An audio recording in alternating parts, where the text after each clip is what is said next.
Are you an anarchist? Yeah. Dyed-in-the-wool. Dyed-in-the-wool anarchist. Yeah.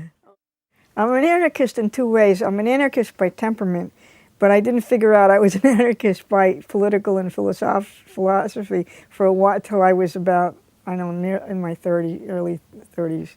Because I was, I was an SDS, and, I thought, democratic socialism was the way to go, because I didn't understand what anarchism was about. I thought anarchism meant Bakunin, blow everything up. It's decentralization, it's grassroots, it's respect for other people, deep down respect for people.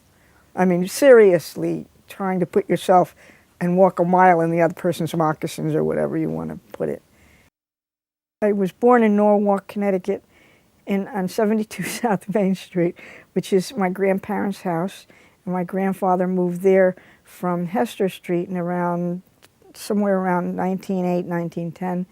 He was the first Jewish doctor in Norwalk.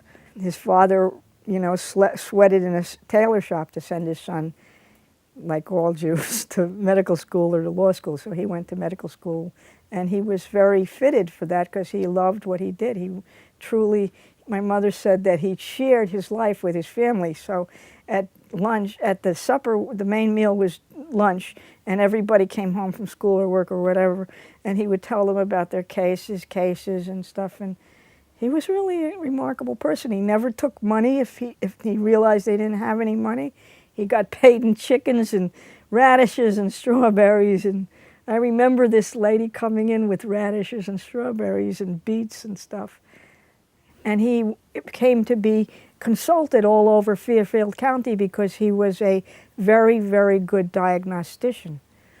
And he was a good person. I loved him.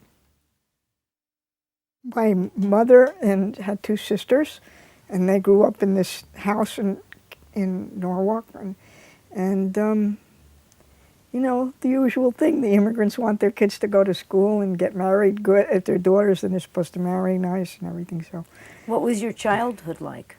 Well, it was very good before my father came back from the war, because my mother's sisters were younger, and so they were like older sisters to me, and they used to take me to the beach, take me out with their friends, and just drag me around because I was the novelty. So it was a very warm family in the beginning, and then when he came back, they moved to another place, and it was pretty depressing. But I always had plenty of food, which was my chief concern. And I had books and whatever, that Jews give to their children, music lessons if you want them, and whatever. I didn't take advantage of everything because I didn't feel, had any particular talents in the arts. So I just read philosophy because it attracted me. I had a philosophical temperament, and I found that after my grandfather died, that the one thing I wasn't going to do was become a doctor, which I thought I would go into practice with him. But he died when I was 9, and I thought, man, I'm not doing this. I hate this. I had started reading philosophy when I was about 12, and I got involved in politics when I was about 14. I had been in the student group of the Committee for Assay Nuclear Policy, and then when I was 16, I joined SDS at the almost beginning, right after the Port Huron statement was put out, which is their original statement of purpose and whatever. I also got involved in the civil rights movement because when they threw the sharecroppers off their land in Fayette and Haywood counties in Arkansas because they tried to vote, we organized a food and blanket drive, and my mother, of course, gave me blankets and canned goods and whatever, and I helped collect everything from other people. And because it was a middle-class place, of course, everybody contributed, and because it was Jewish, they understood very well the connection between, and they were close enough to the Holocaust to understand the meaning of what was happening. I mean, shit, I grew up with those horrible stories from the time I was 4 years old. And the first thing I said to my grandparents was, how come you came here then? Why did you come here then? Because I thought it could have been me there, because if my grandparents had remained, I would have been in a concentration camp. I would have been murdered and tortured and God knows what. I used to have nightmares about that. So, I mean, it was really a serious deal for me. How did you come to art? I got sick, and I didn't have anything to do because I had to not do anything because I was so sick. I had such bad asthma. I was like in bed for almost 2 years. So I figured I'll just go see some stuff. And, you know, because one of the things, I have a background in my family. My grandmother's younger sister was a theatrical agent, pretty well known. She was a good friend of Brecht and Weill, and she had the rights of all Brecht's works in this country until she died in 1984. And she was very close. She had an affair with Lenya at one point.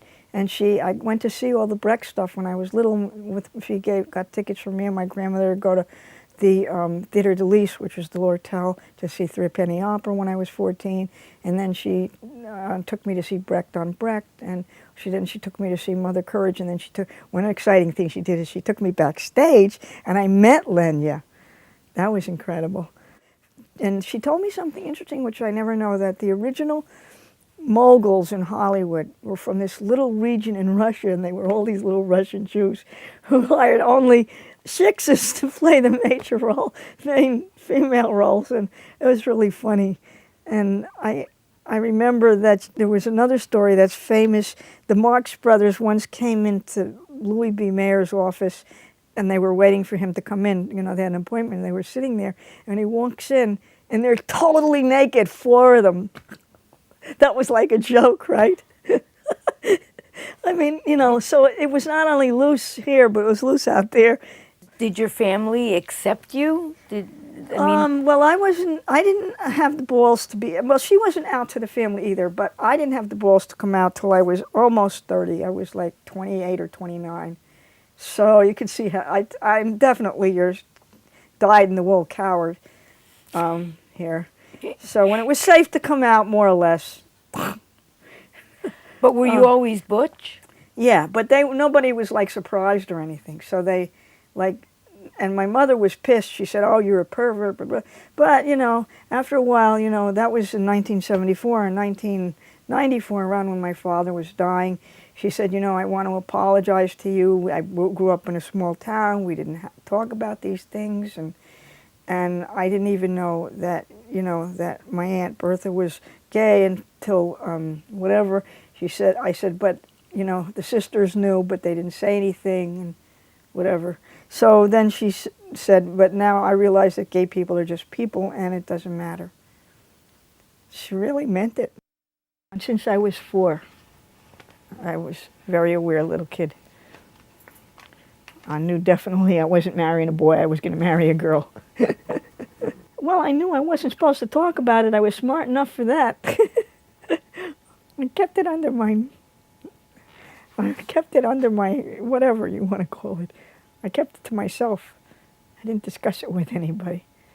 But evidently it was clear to my aunt, who was gay, that I was gay by the time I was 12, 13. She really became quite a very good mentor for me. She was really wonderful to me. And like I said, she took me a lot of places and did things with me and spent time with me and stuff.